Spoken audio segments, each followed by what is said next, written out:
Ananda's Phone, Chapter 4, Sutra.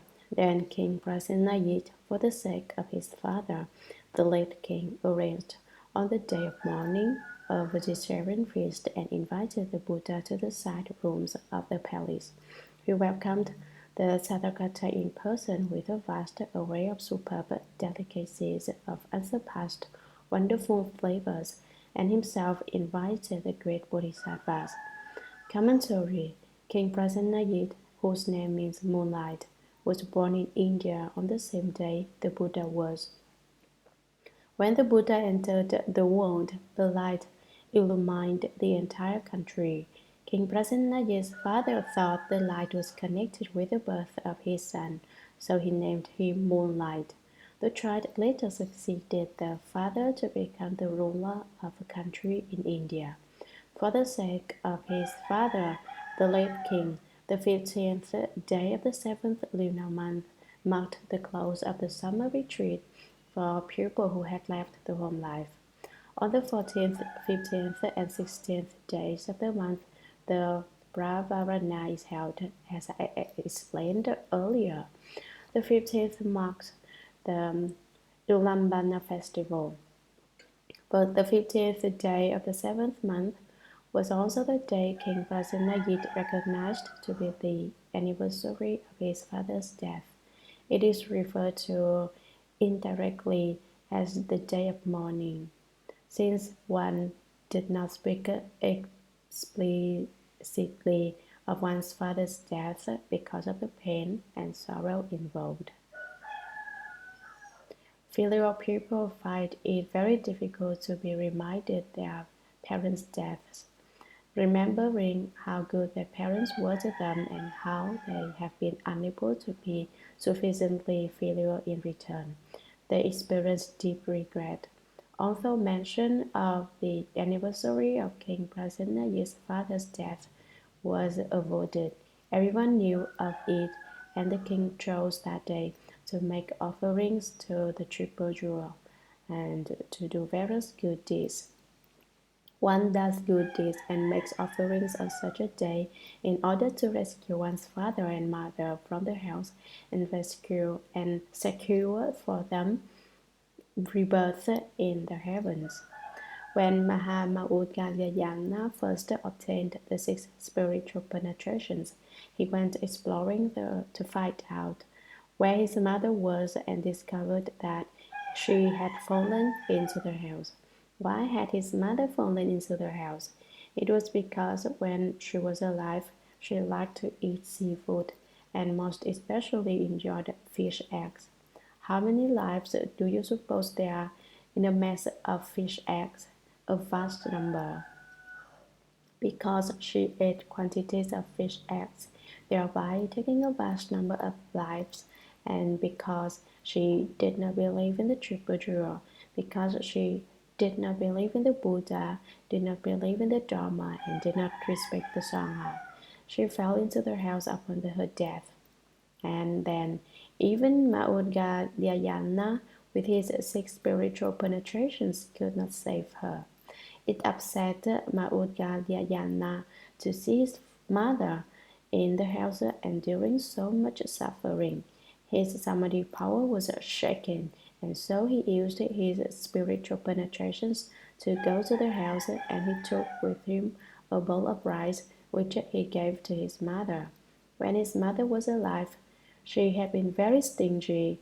If she was asked to give a little money, her heart and liver began to ache, and her very flesh hurt.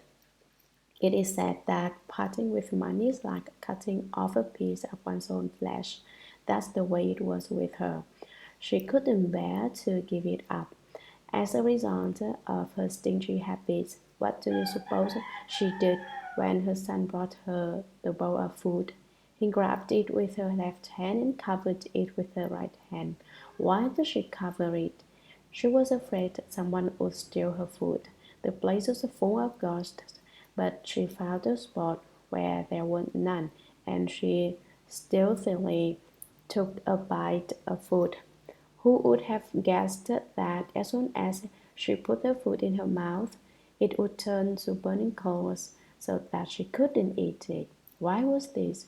She was a hungry ghost, and like all such ghosts, had a stomach as big as a mass drum and a throat as narrow as a needle. As a result, she couldn't eat.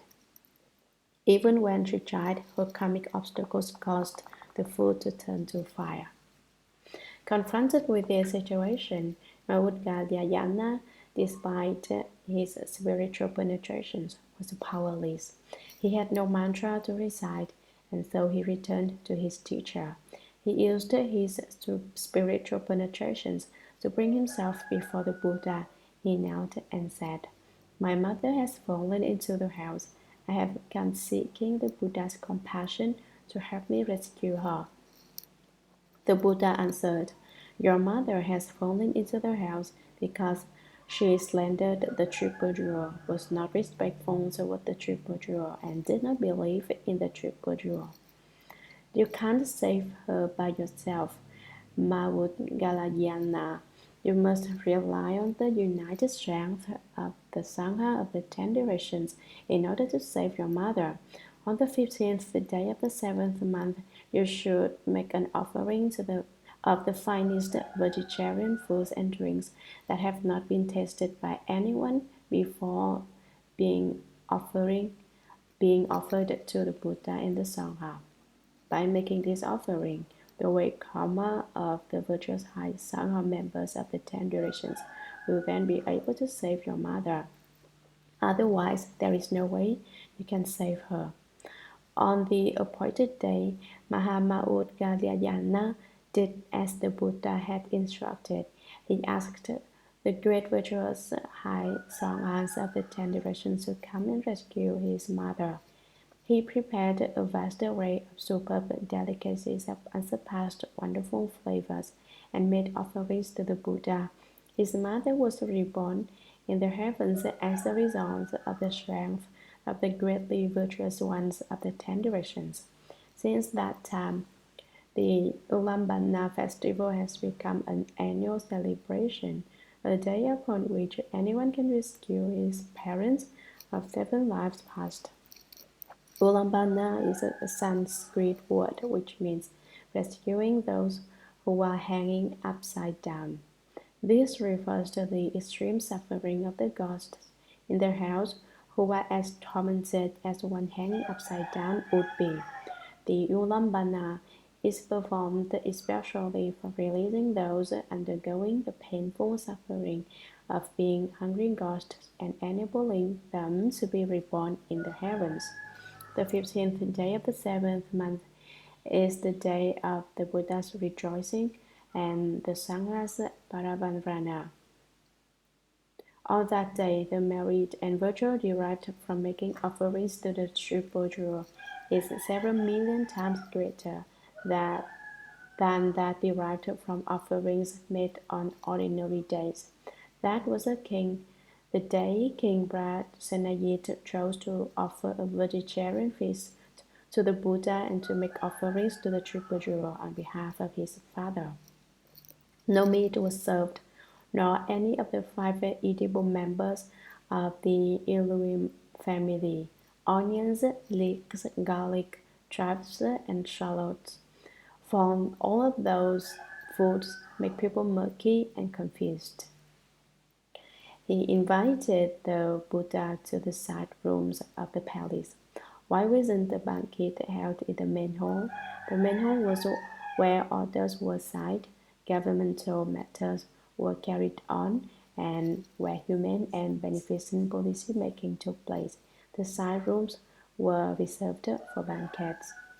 He welcomed the Tathagata in person with a vast array of superb delicacies of unsurpassed wonderful flavors. The king himself went out to welcome the Buddha. The banquet consists of the finest array of foods and drinks, vegetarian dishes that were cooked to perfection, and their flavors were the funniest to be had. And himself invited the great Bodhisattvas. The king himself signed the invitation, or perhaps he himself went to invite them, saying, I wish to request the presence of all the great Bodhisattvas to come and accept my offerings. He invited all the great Bodhisattvas, as many as the sands of the Ganges River. How much food do you suppose he had to prepare for such a gathering? It must have taken a lot of money, but King Prasenajit was probably not stingy like Maudgalyayana's mother, so he prepared a great offering. Sutra. In the city were also elders and lay people who were also prepared to feed the Sangha at the same time, and they stood waiting for the Buddha to come and receive offerings. Commentary. The king wasn't the only one who was prepared to make offerings to the Buddha. There were also elders and lay people in the city. These are the 10 virtues of an elder: honorable name, lofty position, great wealth, heroic deportment, deep wisdom, maturity in years, pure practice, perfect propriety, the praise of their superiors, the trust of those below them. They are perhaps the royal blood or of otherwise noble birth. They hold high-ranking positions as officials. They are really rich.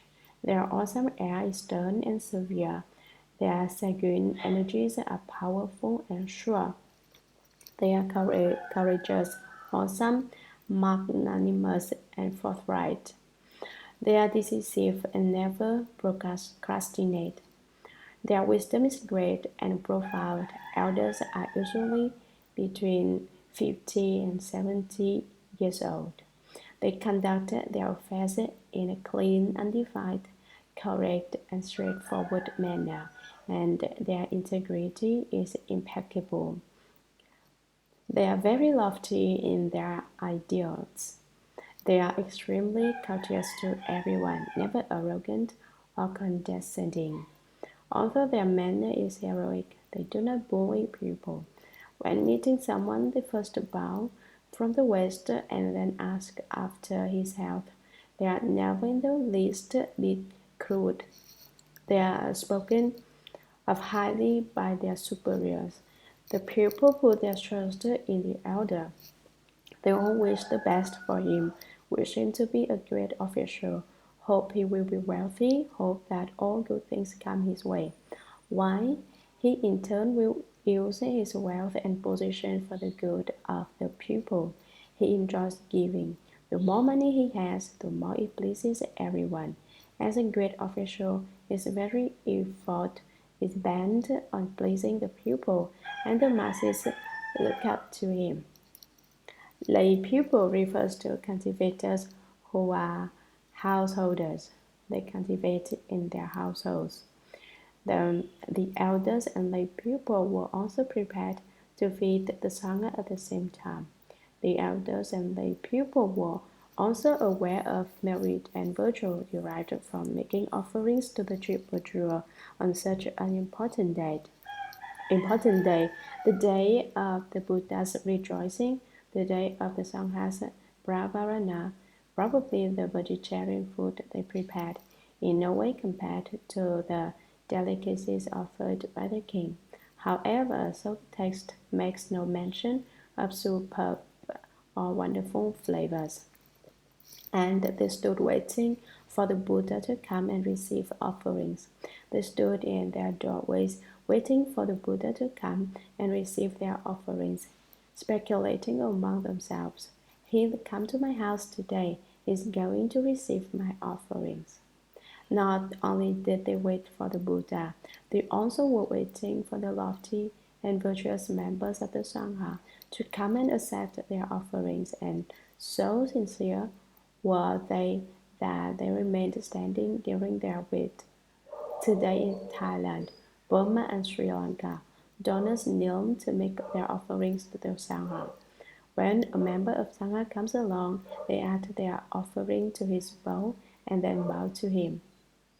Then he returns to the monastery to eat. Sutra. The Buddha commanded Manjushri to assign the Bodhisattvas and arhats to receive offerings from the various vegetarian hosts. Commentary. The Buddha commanded Manjushri kings can issue commands, and so can the king of Dharma. Thus, the text says that the Buddha commanded Manjushri Bodhisattva to assign the Bodhisattvas and arhats. How were they assigned? They would depend upon how many Bodhisattvas there were. Perhaps they were assigned to go on the grounds individually, or perhaps they were divided into groups of twos and threes. The great bhikshus and the great arhats, as well as the Bodhisattvas, were commanded to receive offerings from the various vegetarian hosts. This means that they went to the homes of the elders and lay people and received their offerings. Although the Buddha has millions of transformation bodies, he would never display his spiritual penetrations just for the sake of a meal and go to the various donors' homes to appear as transformation Buddhas and sit arms at each door. It would never be done that way. If the Buddha were like that, then spiritual penetrations would be cheaper than being cut. And so he said to Manjushri, you assign the Bodhisattvas and great arhats so that they can go to each home and receive offerings. Sutra. Only Ananda, who having accepted a special invitation earlier, had traveled far and had not yet returned, was late for the apportioning of the Sangha. No senior seated one or carrier was with him, so he was returning alone on the road. Commentary. Only Ananda. This is the whole reason he got into trouble. He was alone. What had Ananda done? He had accepted a special invitation earlier. Perhaps a month or so in advance, someone had made an appointment and said, on the 14th day of the 7th month, you certainly should come and receive offerings from us.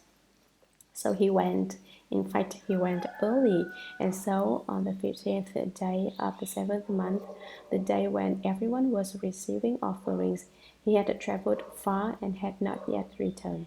Basically, bhikshus should not accept special invitations. For instance, if there are 10 sanghas here and you invite only one to go to your home to eat, you're issuing a special invitation. The one who has received the special invitation should not go. Why? The rule in Buddhism is that all the sanghas of a way place should be invited for the offerings together. But sometimes people who like good food ignore the rule and accept the special invitations they are given, thinking, why should I look after all of you? What counts is that I get my fill. My special invitation is a response to my blessings and virtue. They pay no attention to others. Ananda probably had a bit of fondness for eating good food. Now think about it. During the close of a summer retreat, it was absolutely impermissible to travel, and yet Ananda had accepted a special invitation and went out to receive offerings. And so he had already gone against the rules. He had already committed an offense. He was invited for the 14th of the month, and so he probably went on the 13th. After eating on the 14th, he stayed the night, planning to return early the next day, and he was late for the apportioning of the Sangha. He didn't make it in time. No senior seated one or Acharya was with him, so he was returning alone on the road. People who have left the home life should go in twos and threes. The three would perhaps consist of a young bhikshu, a senior bhikshu, and an acharya. A senior is one who has held the precepts purely for more than 20 years and therefore is seated in the front of the assembly. Acharya is a Sanskrit word which means a teacher who exemplifies the rules. He is a master who follows the rules and understands them. There are 5 kinds of acharya. The anacharya under whom others may live a home life, an acharya who transmits the precepts, Kamadana acharya, an acharya upon whom others may rely, an acharya who transmits the teachings. One person can be all 5 kinds of acharya. A person who is qualified to lecture the sutras and speak Dharma is an acharya who transmits the teachings. He may also have a way place where people may draw near him to study and practice, which makes him an acharya upon whom others can rely. He may also teach people the rules and transfer merit to them every day before the Buddhas, asking the Buddhas to wash away their karmic offenses and to cause their good roots to increase. That makes him a Kamadana Acharya. He may teach others how to request the precepts, what to say when they receive them, and how to reveal violations of precepts or other offenses before he bestows the precepts upon them. Then he is an acharya who transmits precepts. He may receive people as left-home disciples, in which case he is an acharya under whom others can live the home life. An acharya is one who helps you realize the way. He aids you in your cultivation of the way. He stands beside you and admonishes you. Don't commit offenses. That is an acharya. But Ananda didn't have a senior-seated one or acharya with him in order to help him guard the mind and be apart from offenses. And so he walked right into trouble. The worst thing he did was to be out returning alone on the road.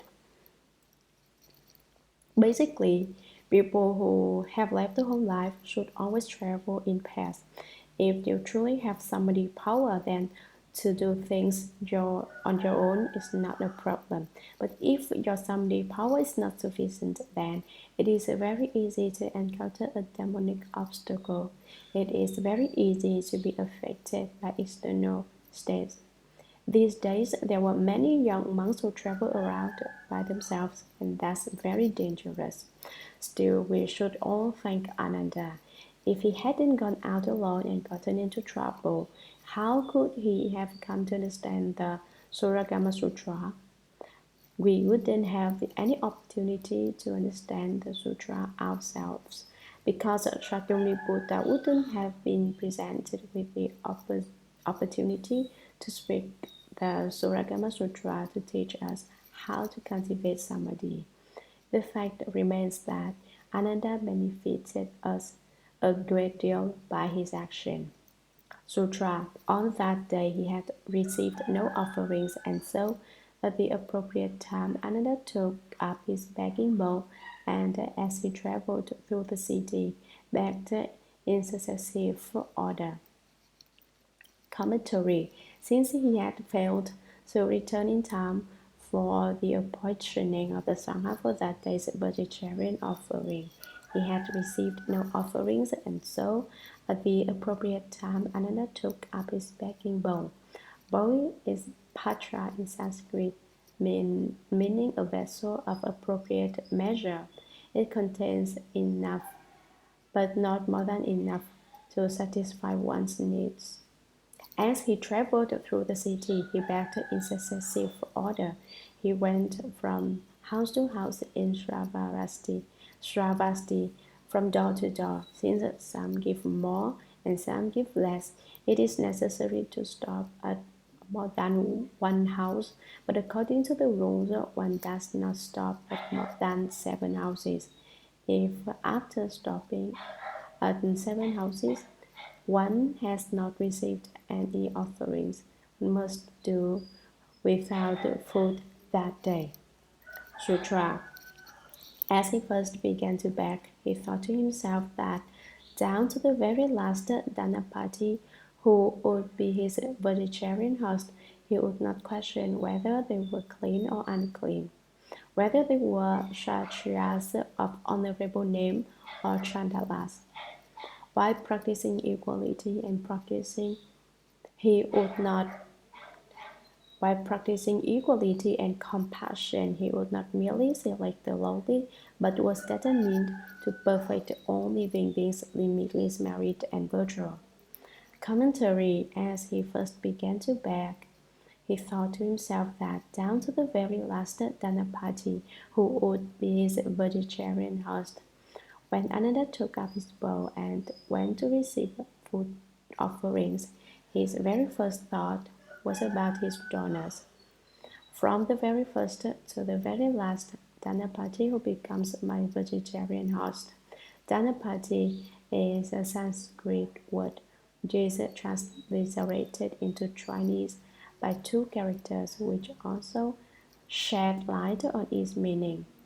The first 10 represents the Sanskrit dana and means to give, and the second yue means to transcend. The meaning of Dhanapati as based on that transliteration then is one who gives so that he can transcend birth and death. A layperson who gives offerings to people who have left the home life is called Dhanapati, one who gives in order to transcend. By the very last donor, Ananda meant the one whose offerings would give him the final amount of food necessary for that day.